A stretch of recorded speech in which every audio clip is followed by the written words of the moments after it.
Radio Chaos poslušate, dame in gospodje, v Ljubljani tudi letos med 22. marcem, dnevom voda, in 22. aprilom, dnevom zemlje, poteka tradicionalna čistilna akcija za lepšo Ljubljano.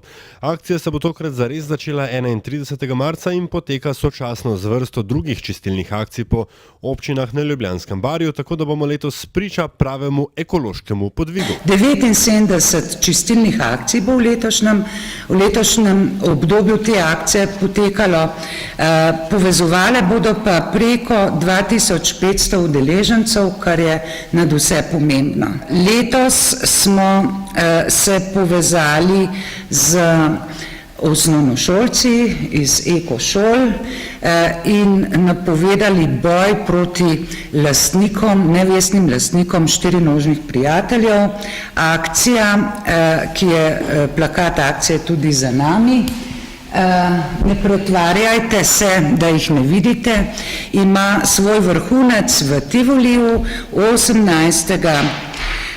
aprila ob 12. Je dejala direktorica Zavoda za turizem Ljubljana Barbara Vajda. Javno podjetje Snaga je eden od ključnih faktorjev v takih in podobnih akcijah, saj nudijo strokovno, tehnično in logistično podporo društvom, skupinam in posameznikom, ki akcijo izvajajo.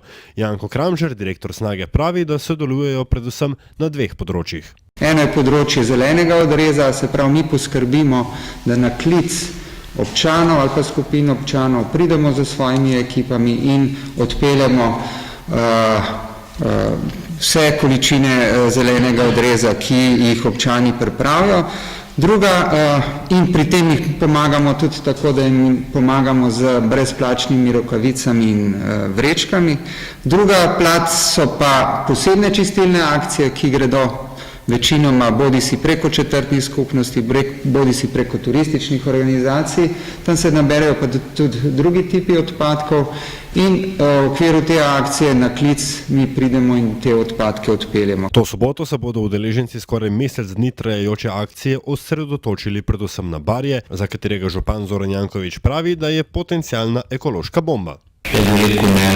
Že v samem začetku sem govoril o ekološki bombi potencialno napravljeno zaradi kanalizacije.